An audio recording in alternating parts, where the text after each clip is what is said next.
Bismillahirrahmanirrahim. Assalamualaikum warahmatullahi wabarakatuh. Alhamdulillahi ala ihsani wa syukru lahu ala taufiqihi wa amtinani. Asyhadu an la ilaha illallah wahdahu la syarika lahu ta'ziman li sya'nih wa asyhadu anna Muhammadan abduhu wa rasuluhu da'ila ridwani. Allahumma salli alaihi wa ala alihi wa ashabihi wa ikhwani. Para pemirsa Raja dimanapun Anda berada, kita lanjutkan pembahasan kita dari tafsir surat Fatir. Kita sudah sampai ayat 31 dan insyaallah kita lanjutkan pada ayat ke-32. Saya ulangi sedikit dari ayat 31. Allah Subhanahu wa taala berfirman, "Walladzi auhayna ilaika minal kitabi huwal haqq." Dan yang kami wahyukan kepada engkau dari Alkitab itulah yang benar, ya. Musaddiqan lima baina yadayhi, yang membenarkan kitab-kitab sebelumnya. Innallaha bi'ibadihi lakhabirum basir. Sungguhnya Allah Subhanahu wa taala khabir, ya, maha detail mengetahui tentang hamba-hambanya, basir, maha melihat apa yang dilakukan oleh hamba-hambanya. Di sini Allah menyebutkan tentang nikmat Alkitab, maksudnya Al-Quran, karena Allah mengatakan walladzi auhayna ilaika, yang kami wahyukan kepada engkau minal kitab, yaitu Al-Quranul Karim. Itulah huwal haq, dialah yang benar, karena Al-Quran tidak ada kebatilan sedikit pun. Wa tammat kalimatu rabbika sidqan wa adlan. Seluruh hukum yang berlaku pada Al-Quran adalah benar, dan seluruh hukum yang berlaku pada Al-Quran adalah keadilan. Kita lanjutkan ayat berikutnya, masih berkaitan dengan Al-Quran. Allah berfirman, "Tsumma awrasnal kitaba alladziina istafaina min ibadina faminhum zalimun li nafsihi wa minhum muqtasid wa minhum sabiqun bil khairati bi idznillah. Dzalika huwal fadlul kabir." Kata Allah, kemudian kitab itu, yaitu Al-Quran, kami wariskan kepada orang-orang yang kami pilih di antara hamba-hamba kami. Lalu di antara mereka ada yang menganiaya diri mereka sendiri, dan di antara mereka ada yang pertengahan, di antara mereka ada pula yang lebih dahulu berbuat kebaikan dengan izin Allah. Yang demikian itu adalah karunia yang amat besar. Perhatikan ayat ini.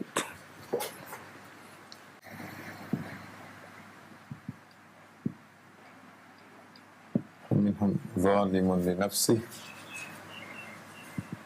ومنهم مقتصد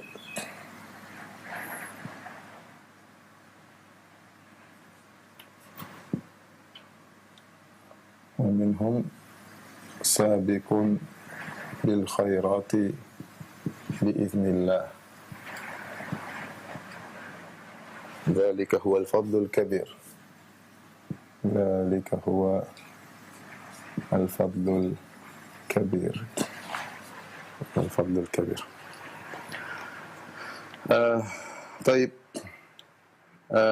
Allah berfirman, lalu kami wariskan. Makna wariskan di sini sebagaimana dijelaskan oleh Tahir Ibn Ashur, maksudnya a'tayna. Iras. Lalu kami wariskan, ya. Lalu kami wariskan.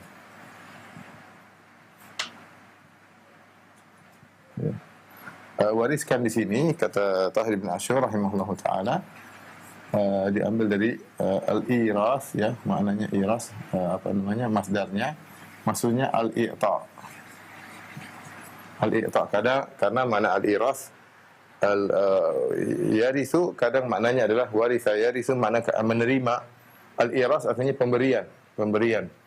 Seperti firman Allah Subhanahu wa taala, ulaika humul warithun, mereka adalah orang-orang yang mewarisi, alladzina yaritsunal firdaus, itu mendapatkan surga Firdaus. Kami wariskan Alkitab. Di sini kalimat aurasna membutuhkan dua maf'ul bih, ya. Al-iras ini membutuhkan, yaitu artinya memberikan. Ini membutuhkan dua objek, dua maf'ul bih, atau dua objek, ya. Objek pertama adalah Alkitab.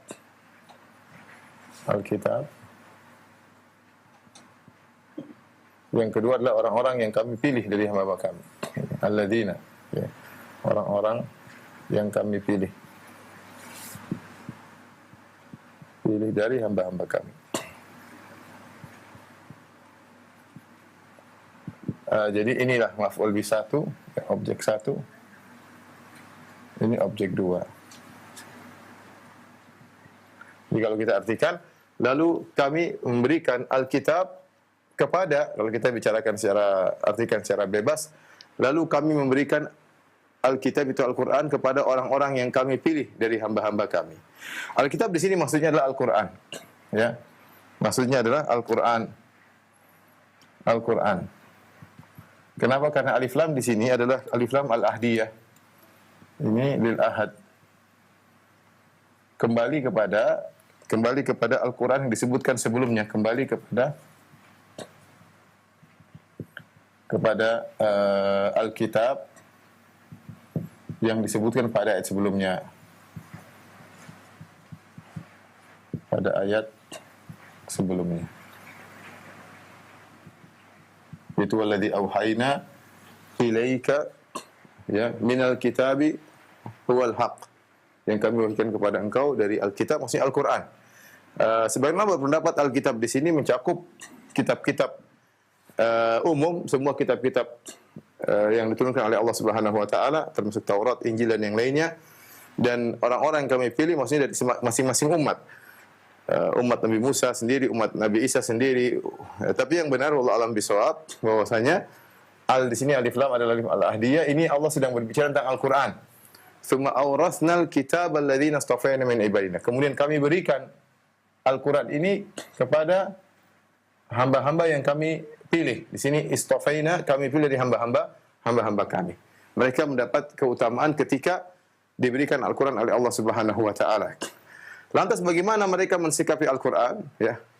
Sebagaimana dijelaskan oleh Al-Alusi, tatkala mereka menerima Al-Qur'an, itu perintah untuk menjalankan Al-Qur'an, maka ya, atau mereka mewarisi Al-Qur'an, maka sikap mereka terhadap Al-Qur'an berbeda-beda. Di antara mereka ada yang mendapatkan ta'thir, pengaruh yang lemah.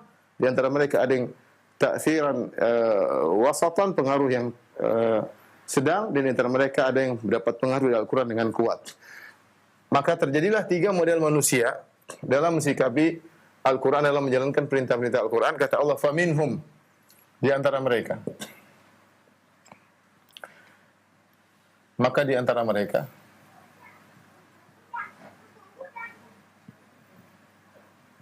mereka di sini minhum sini faminhum, humnya kembali kepada alladzina istafaina, kembali ke sini.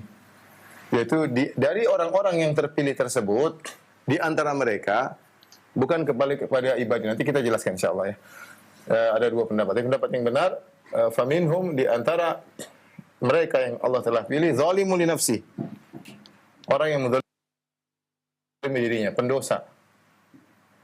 Orang yang menzalimi dirinya sendiri. Banyak dosa. Wa minhum muqtasid. Muqtasid maksudnya tengah-tengah. Di antara mereka ada yang tengah-tengah. Ini model kedua ya. Tengah-tengah ini melakukan kewajiban saja, tidak menjalankan sunnah. Tengah-tengah maksudnya melakukan kewajiban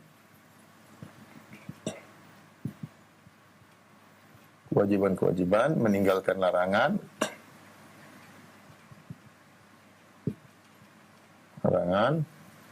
tapi sunnah-sunnah ditinggalkan, tidak dikerjakan.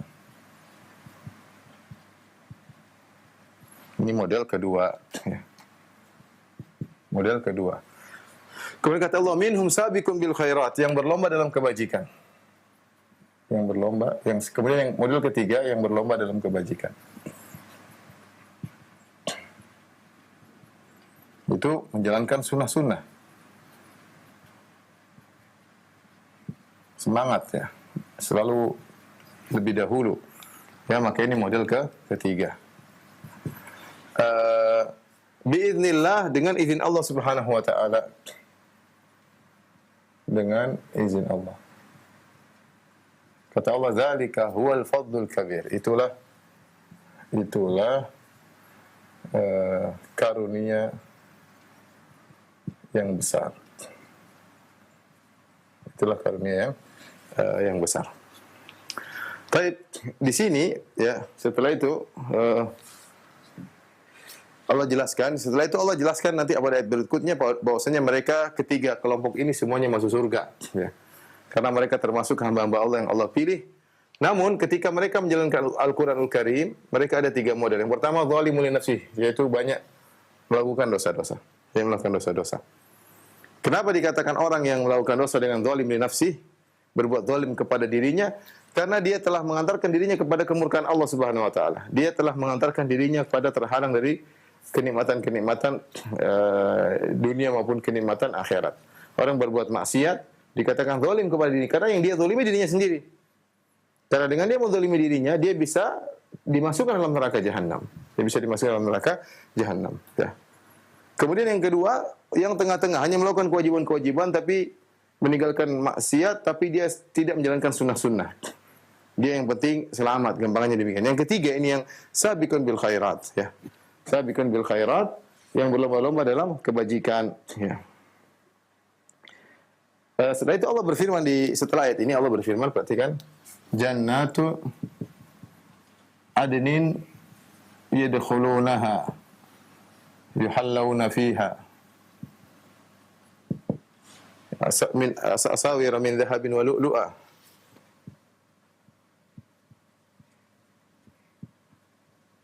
Wa lu'lu'a.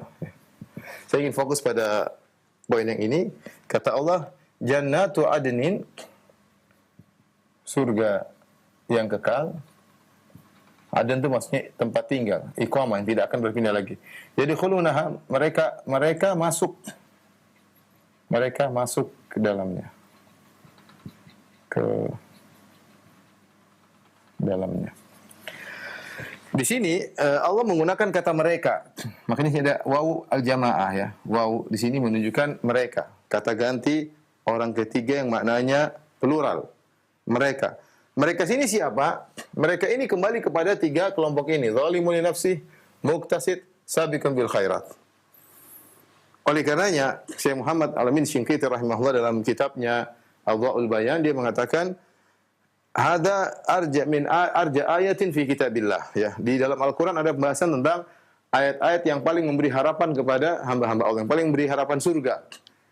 Ada khilaf di kalangan para ulama, ada beberapa pendapat. Ada yang mengatakan ayat yang paling memberi harapan adalah firman Allah Subhanahu wa taala, "Qul ya ibadiyalladzina asrafu ala anfusihim la taqnatu min rahmatillah innallaha yaghfiru dzunuba jami'an innahu huwal ghafurur rahim." Dalam surat Zumar. Az-Zumar kata Allah, katakanlah wahai hamba-hambaku yang berlebihan dalam bermaksiat, jangan kalian putus asa dari rahmatku. Sungguhnya aku mengampuni dosa-dosa, ya. Sungguhnya Allah mengampuni seluruh dosa dan sungguhnya Allah Maha Pengampun lagi Maha Penyayang. Ayat itu adalah ayat yang paling beri harapan bagi para pelaku dosa. Harapan bagi para pelaku dosa untuk masuk surga karena Allah menyeru mereka, memanggil mereka dengan nama-nama, wahai hamba-hambaku yang berlebihan dalam maksiat, jangan putus asa dengan rahmat Allah. Sungguhnya Allah mengampuni seluruh dosa, sungguhnya Allah Maha Pengampun lagi Maha Penyayang. Ada lagi yang berpendapat ayat yang paling memberikan harapan bagi para pendosa adalah ayatul dain. Ayat paling panjang dalam Al-Qur'an dalam surat Al-Baqarah. Ya ayyuhalladzina amanu idza tadayantum bidainin ila ajalin musamman faktubuh wal yaktub bainakum katibun bil adl, dan seterusnya. Di akhir surat Al-Baqarah, akhir-akhir ada surat 1 halaman tentang aturan, wahai orang yang beriman, jika kalian ada utang piutang maka catatlah. Ya. Dan terus Allah perinci. Kata sebagian ulama ini ayat paling memberikan harapan. Kenapa? Karena Allah begitu perhatian kepada hamba-hambanya sampai tidak ingin hamba-hambanya salah. Makanya ditaruhlah ayat tentang hutang piutang. Nah, ini menunjukkan Allah sangat sayang kepada hamba-hambanya. Kalau masalah utang piutang saja Allah sebutkan ayat paling panjang dalam Al-Quran, ayat tentang utang piutang, bagaimana dengan yang lain? Berarti Allah perhatian sama hamba-hamba.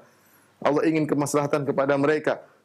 Ini menunjukkan kasih sayang Allah kepada hamba-hambanya, termasuk ayat yang paling memberi harapan. Ada yang mengatakan, arja ayatin fi kitabillah, ayat yang paling memberikan harapan kepada para pendosa adalah firman Allah, wala saufa yarda, ya. Wala saufa yarda, ya. Sungguh dia akan ridha, ya. Intinya bahwasanya Allah akan berikan keridhaan. Wadduha wal laili idza saja ma wadda'aka rabbuka wa ma qala wal akhiratu khairul laka min al-ula wala saufa yu'tika rabbuka fatarda wala saufa yu'tika rabbuka fatarda. Kalau saufa yardu Abu Bakar, ini wala saufa yu'tika rabbuka fatarda. Allah akan berikan kepada engkau wahai Muhammad fatarda, dan kau akan ridha di akhirat. Kata sebagian ulama, ketika Allah mengatakan kau akan ridha di akhirat, Dan yang paling meridhai, yang menjadikan Nabi ridha kalau pengikutnya masuk surga. Yang paling membuat Nabi ridha adalah bagaimana pengikutnya semua masuk surga. Makanya ayat ini paling beri harapan kepada para pendosa bahwasanya mereka punya kesempatan besar masuk surga karena mendapatkan syafaat Nabi sallallahu alaihi wasallam. Karena Nabi sallallahu alaihi wasallam Allah mengatakan fatarda, kau akan ridha. Ya. Kau akan ridha. Kemudian di antara ayat yang dikatakan sangat memberi harapan bagi para pendosa adalah ayat ini. Jannatu adnin yadkhulunaha yuhallawna fiha min asawira min dhahabin wa lu'lu'an, ya.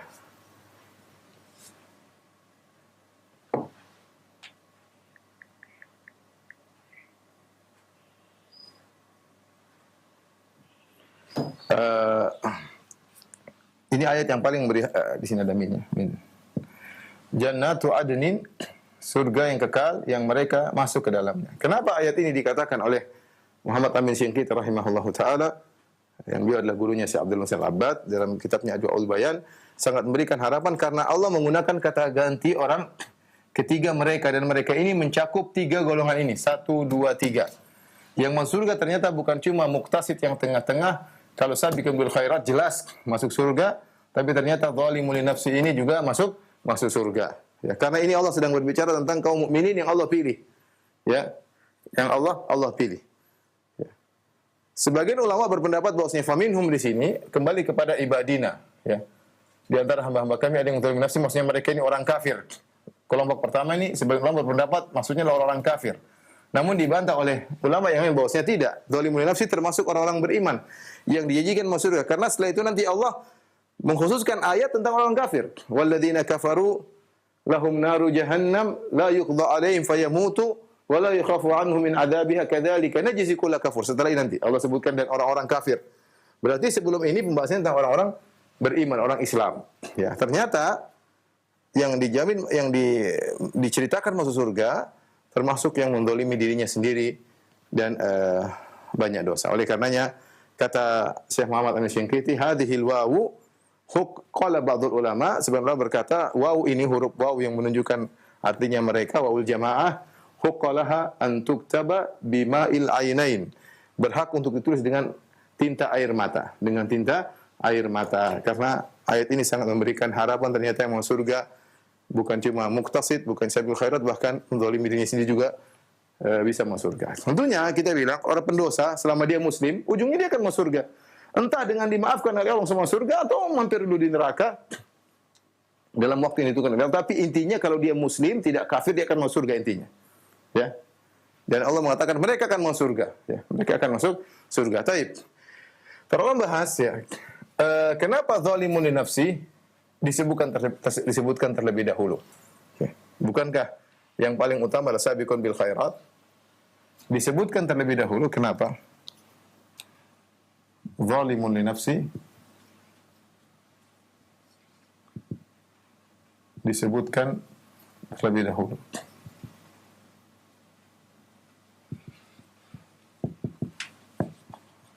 Ada beberapa hikmah karena ya. Cuman karena apa? Karena zalim nafsi untuk menolak persangkaan, dafu tawahum, untuk menolak persangkaan bahwa mereka tidak masuk surga, bahwa mereka tidak bakalan masuk surga, tidak bakal masuk surga. Ya, maka Allah sebutkan mereka di luar untuk menunjukkan mereka bisa masuk surga. Jadi disebutkan terlebih dahulu untuk menunjukkan bahwasanya karena ada orang menyangka orang pelaku maksiat tidak akan masuk surga, maka Allah sebutkan mereka dahulu untuk menolak persangkaan bahwasanya mereka tidak bakal masuk surga. Dan ini disebut oleh Tahir Ibn Ashur. Kemudian juga di antara faedahnya yaitu karena penghuni surga yang paling banyak, intinya yang paling banyak akhirnya adalah dari model ini. Ya, kebanyakan manusia, kebanyakan kaum muslimin modelnya yang ini. Menzalimi diri mereka, tidak luput dari dosa. Yang muktasid jarang. Yang meninggalkan seluruh dosa meskipun malas sunnah-sunnah tapi wajib dikerjakan, haram ditinggalkan. Jarang, kebanyakan orang berjimat dalam dosa, kebanyakan orang. Sehingga kemungkinan penghuni surga paling banyak adalah model yang pertama. Maka mereka disebutkan terlebih dahulu ya. Ada lagi yang mengatakan, ini disebut oleh Al-Alusi dalam tafsir Ruhul Ma'ani. Ada juga yang mengatakan di antara hikmahnya ya, karena manusia awal dapat hidayah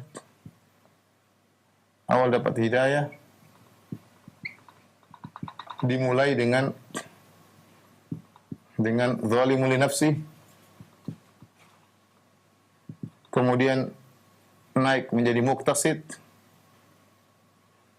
nanti semangat lagi jadi sabiqun bil khairat. Sabiqun bil khairat. Kalau orang dapat hidayah pertama mungkin pelaku maksiat, pelaku dosa, kemudian dia sadar, mulai beribadah jadi muqtasid, yang seimbang-seimbang, yang wajib-wajib kerjakan, maksiat dikerjakan, tapi sunnah-sunnah masih malas. Nanti dia semangat lagi jadi sabiqun bil khairat. Jadi antara hikmah-hikmah yang disebut oleh para ulama, kenapa zalimun li nafsi disebutkan terlebih dahulu. Dan ini semakin memperkuat bahwasanya ayat ini adalah ayat yang memberi harapan kepada para pelaku dosa. Muqtasid ini model tengah-tengah ya. Dan ini menunjuk ketika disebut muqtasid tengah, menunjukkan sebelum dan sesudahnya adalah dua hal yang saling bertentangan. Yang satu mungkin semangat bermaksiat, yang satu semangat berbuat kebajikan. Dia di tengah-tengah. Tidak ini, tidak ini. Tidak semangat maksiat, tidak juga semangat beribadah. Yang penting wajib-wajib dia kerjakan, yang haram-haram dia tinggalkan. Beda dengan ini zalimun nafsi, membuat zalim pada dirinya melakukan kemaksiatan. Ini sabiqun bil khairat. Sebenarnya berpendapat sabiqun bil khairat adalah orang-orang yang mau surga tanpa adab dan tanpa hisab. Ya, ada yang mengatakan sabiqun bil khairat ini adalah, ada yang berpendapat mereka yang masuk surga tanpa hisab. Ini tentu mereka sedikit, mereka yang paling sedikit dari penghuni surga. Ya, mereka yang paling sedikit. Ya, ada yang mengatakan mereka itu yang kata Allah, was-sabiquna as-sabiqun ulaikal muqarrabun dalam surat Al-Waqiah. Mereka itu orang yang paling cepat, yang paling berlomba-lomba, mereka yang dekat kepada Allah Subhanahu wa taala. Allah mengasullatu minal awwalin wa qalil minal akhirin. Banyak dari umat-umat terdahulu dan sedikit dari umat-umat belakangan. Mereka ini yang masuk surga tanpa hisab. Jadi jumlah mereka sangat terbatas dan mereka memiliki sifat sabiq, berlomba. Apa ciri mereka? Kalau di masjid mereka berusaha di saf pertama, kalau bersedekah selalu berusaha yang di luar. Mereka kalau ada kebajikan selama mereka mampu, mereka berusaha yang paling pertama. Karena mereka berlomba, bukan cuma Allah tidak mengatakan mereka melakukan kebajikan, tapi kata Allah sabit, yaitu di luar dalam melakukan kebajikan. Selama mereka mampu. Kalau mereka mampu, apa yang mereka bisa kerjakan, mereka selalu nomor satu di depan. Ya. Contoh sederhana, kalau ke masjid mereka di saf pertama, misalnya ya. Kalau sedekah mereka punya duit, maka mereka yang pertama. Itulah sabiqun bil khairat. Yang menakjubkan, Allah setelah itu mengatakan biiznillah, dengan izin Allah. Setelah Allah menyebutkan sabiqun bil khairat, berlomba-lomba dalam kebajikan, Allah sebutkan biiznillah, dengan izin Allah, yaitu agar mereka tidak ujub. Agar mereka sabiqun bil khairat tidak ujub. Bahwasanya mereka bisa berhasil semangat dalam melakukan kebajikan itu karena izin Allah Subhanahu wa taala. Karena izin Allah Subhanahu wa taala. Kalau tidak izinkan, mereka tidak bisa. Walaula fadlullahi 'alaikum wa rahmatuhu ma zaka minkum min ahadin abada walakinallaha yuzakki may yasha. Kalau bukan karena rahmat Allah dan karunia-Nya, maka tidak seorang pun dari kalian akan menjadi orang yang saleh, orang yang suci. Walakinallaha yuzakki may yasha, tapi Allah mensucikan siapa yang Allah kehendaki. Maka Allah ingatkan sabiqun bil khairat biiznillah. Dzalika huwal fadlul kabir, itulah karunia yang besar. Itulah kembali ke mana? Apa maksudnya itulah? Dzalika ini ke mana? Itulah Syekh Utsaimin rahimahullah mengatakan, itulah ini, dzalika ini kembali kepada istifa, al-istifa. Yaitu Allah pilih untuk diberikan Al-Qur'an.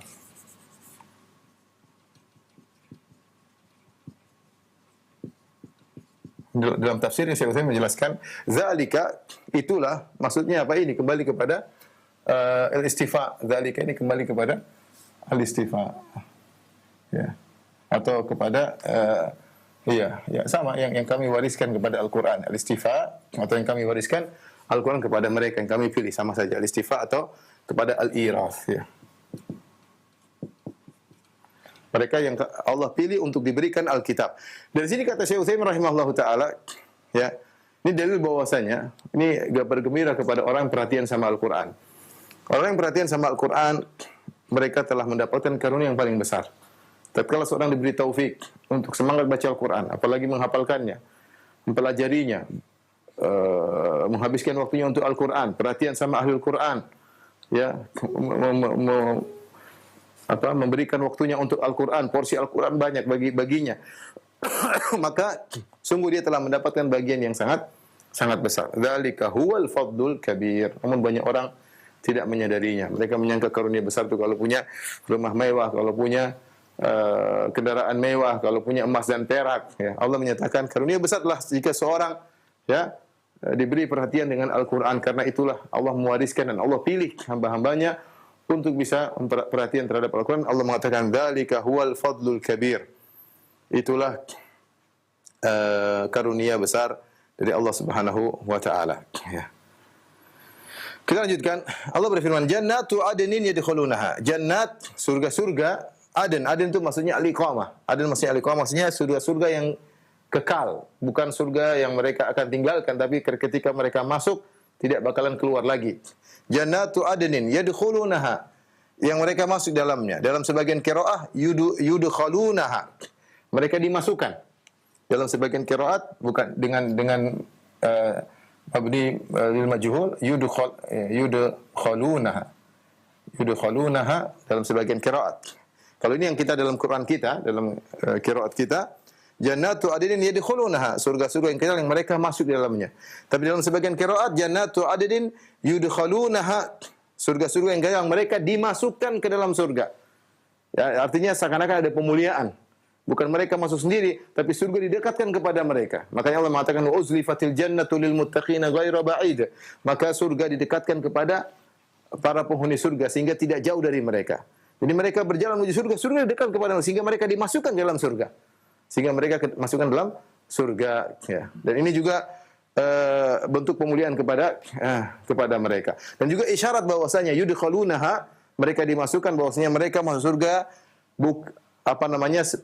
adalah karena karunia Allah. Amal mereka tidak cukup untuk bisa memasukkan mereka ke dalam surga, tapi karena karunia Allah Subhanahu wa taala sehingga mereka masuk dalam surga. Yuhallawna fiha, mereka dihiasi dalam surga.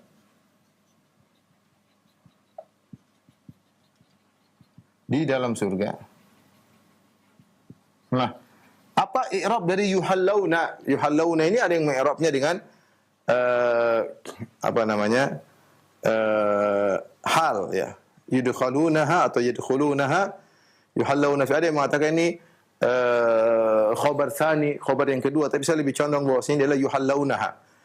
Hal daripada waul jamaah. Ini i'rabnya adalah hal. Dalam bahasa Arab namanya kondisi. Sahibul halnya yang dijelaskan ini mereka. Sahibul hal. Ini waul jamaah, sahibul hal. Jadi Allah jelaskan mereka masuk ke dalam surga dalam kondisi mereka dihiasi dalam surga min asawira, dengan gelang-gelang, min zahabin, dari emas, wa lu'lu'a, dan mereka dihiasi dengan mutiara-mutiara. Nah, ketika kita mengi'rab bahwasanya yuhallawna di sini adalah hal, ya, dan dia mansub fi mahalli nasab, menunjukkan bahwasanya begitu mereka masuk dalam surga, mereka langsung dapat kenikmatan. Yang kenikmatan tersebut tidak tertunda. Bukan mereka masuk dalam surga kemudian bengang-bengong. Tidak. Begitu mereka masuk dalam surga, langsung mereka mendapat kenikmatan. Baju mereka langsung dibaguskan oleh Allah ketika itu juga. Karena surga adalah tempat kenikmatan. Tidak ada masuk surga tidak dapat nikmat. Tidak ada off. 1 menit. Begitu masuk surga, langsung dapat kenikmatan. Makanya Allah menggunakan menjadikan hal kondisi mereka, i'rabnya hal, ya. Asawirna ini gelang-gelang. Min zahab, dari emas. Wa lu'lu'a, permata. Mutiara-mutiara. Kemudian walibasuhum, kata Allah, walibasuhum fiha harir. Pakaian mereka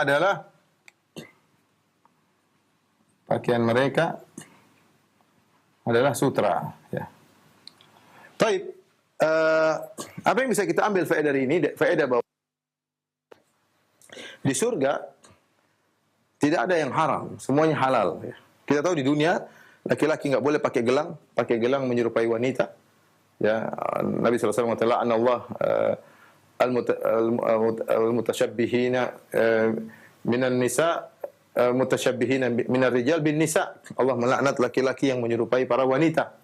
Ya, di antaranya memakai hiasan-hiasan wanita, pakai anting-anting lah, kalung lah, pakai gelang-gelang lah, itu perhiasan wanita, perhiasan wanita.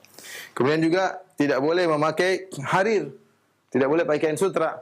Ya, Rasulullah SAW mengatakan ketika memegang emas dan sutra, emas juga tidak boleh, laki-laki nggak boleh pakai emas.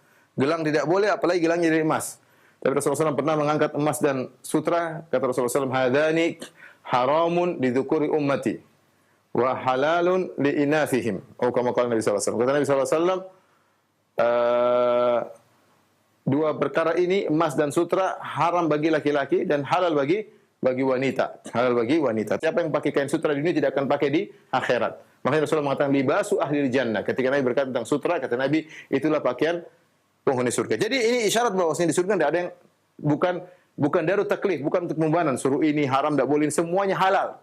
Di surga semuanya halal. Silakan merasakan kenikmatan-kenikmatan. Bahkan emas, kain sutra bagi laki juga diperbolehkan. Bahkan gelang bagi laki-laki juga diperbolehkan. Gelang dari emas atau mutiara. Entah mutiara yang dipakai bagaimana. Apakah dalam bentuk gelang atau yang lainnya.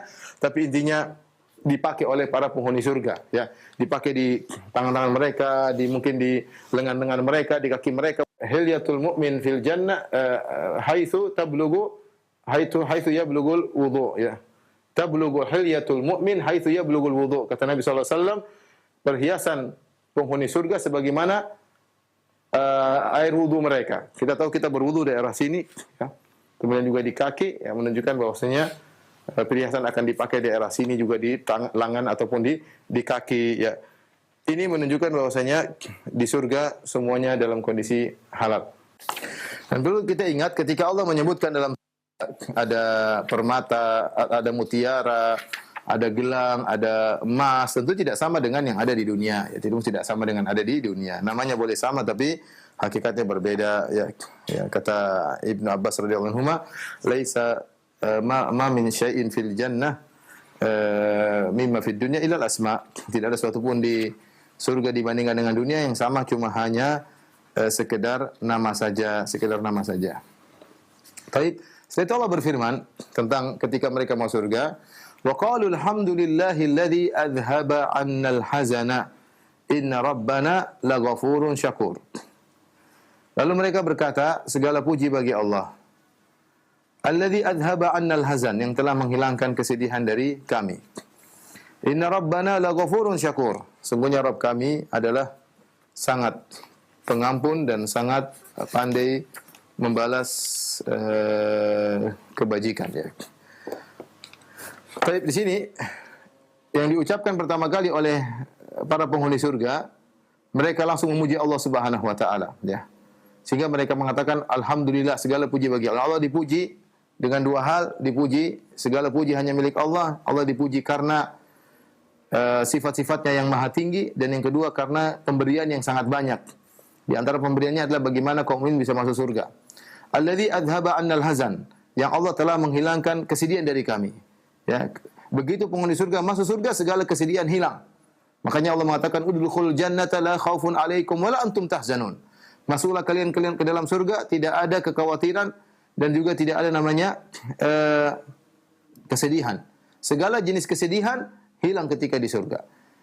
Sebelum mereka masuk surga, mereka banyak kesedihan. Kekhawatiran, apa yang terjadi, bakalan terjadi, bagaimana, apakah mereka bisa masuk surga atau tidak. Di antara kesedihan yang buat mereka sedih adalah kondisi hari kiamat, ahwal yaumil qiyamah. Dahsyatnya hari kiamat buat mereka bersedih.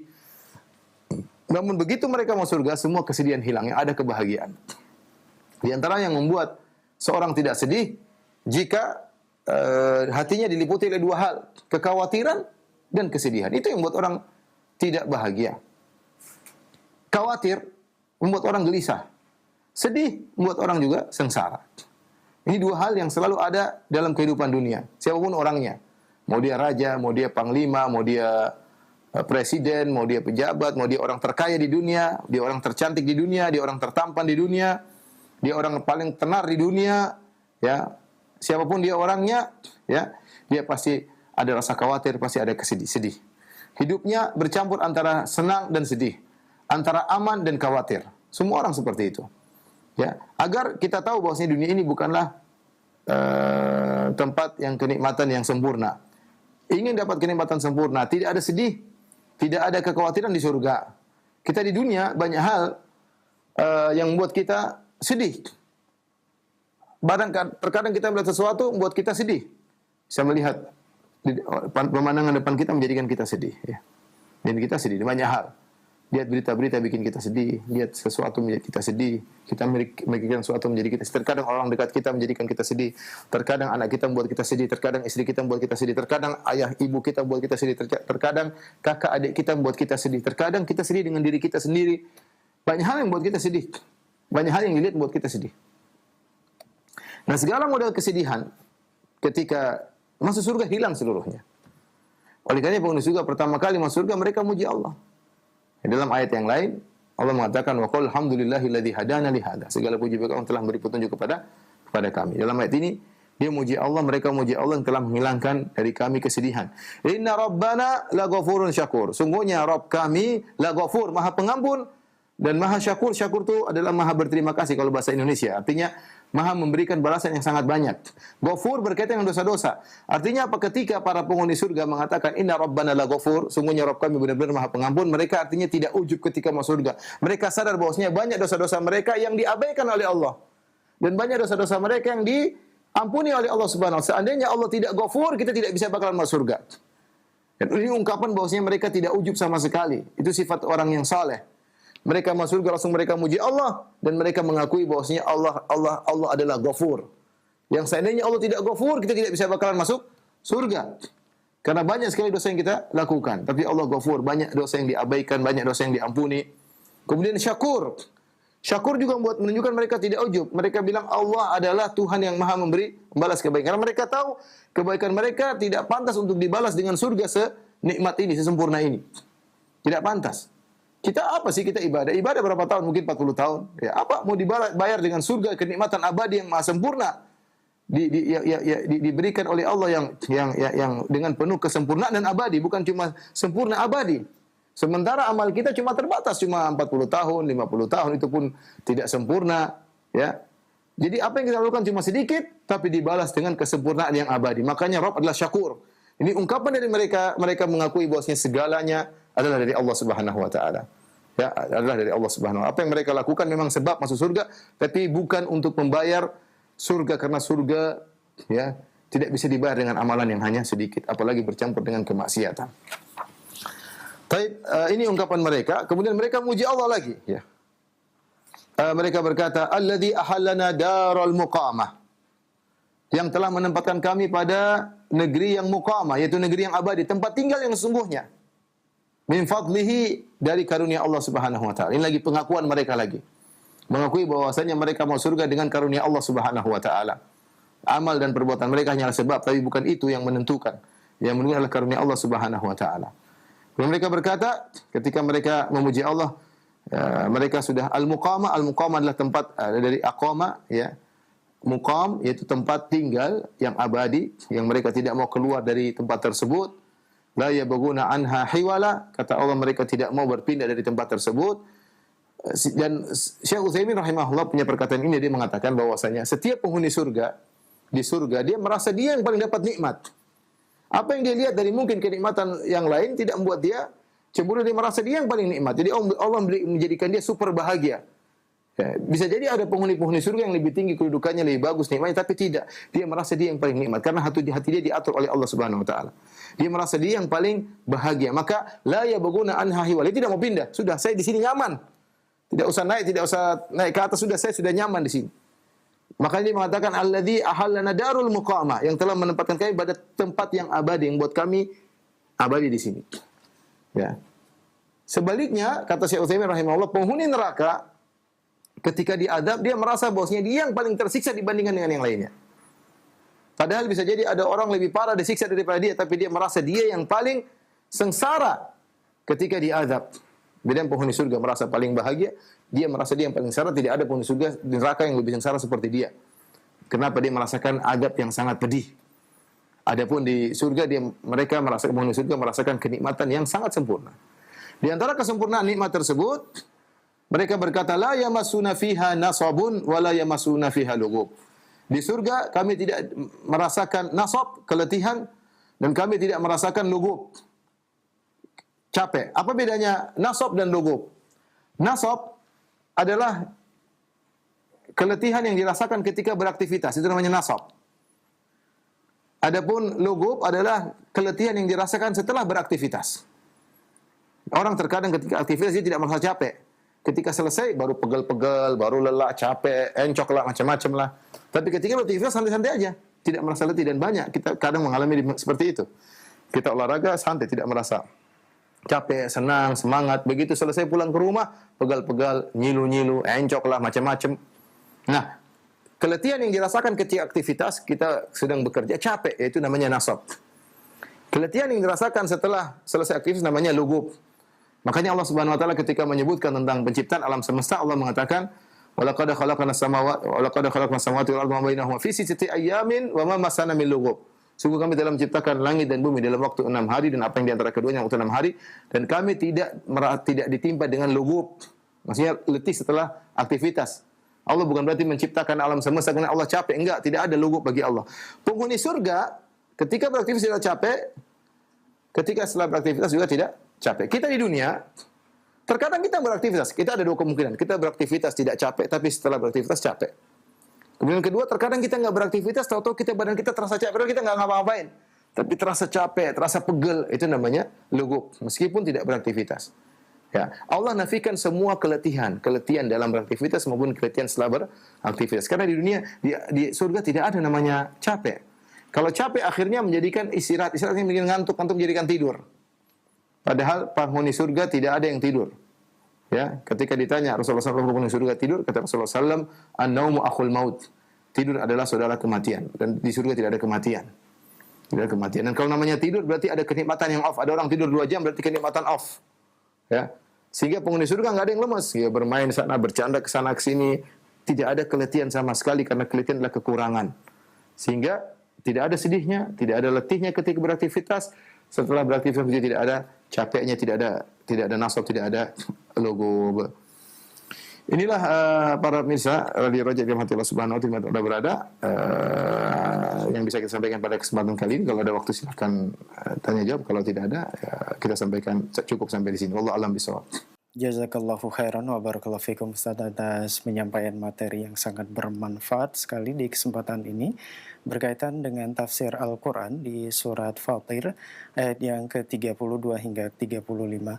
Nah, ikhwata Islam azakumullah, silakan bagi Anda yang ingin bertanya secara langsung. Untuk pertanyaan pertama kita coba angkat dari pesan singkat dari Pak Ian di Jawa Barat. Assalamualaikum warahmatullahi wabarakatuh Ustaz. Apakah cintanya Allah sama kepada penduduk surga atau berbeda-beda seperti tingkatan mereka di surga? Dan apakah penduduk surga yang lebih rendah mereka merasa cemburu dengan penduduk surga yang kedudukannya lebih tinggi? Mohon nasihat dari Ustadz, syukran. Wallahu a'lam bishawab. Kita tahu bahwasanya penghuni surga bertingkat-tingkat karena Allah Maha Adil. Makanya Allah mengatakan walikullin darajatun mimma amilu. Masing-masing mendapatkan derajat sesuai dengan amal yang mereka kerjakan. Tingkatan di surga berbeda-beda. Makanya Allah banyak dalam Al-Quran menyebutkan tingkatan surga. Sabiqun sabiqun. Allah sebutkan beda dengan ashabul yamin, ashabul yamin, ma ashabul yamin. Allah membedakan as-sabiqun al-muqarrabun dengan ashabul yamin. Ini dua tingkatan surga yang berbeda. Sebenarnya demikian dalam surat, banyak surat, di antaranya dalam surat Al-Mutaffifin, ya. Allah menyebut tentang al-abrar, innal abrar lafi na'im 'alal ara'iki yanzurun ta'rifu wujuhum nadratan na'im yusqawna min rahiqin makhtum khitamuhu misk wa fi dzalika falyatanafasul mutanafisun wa mizajuhu min tasnim 'aina yashrabu bihal muqarrabun.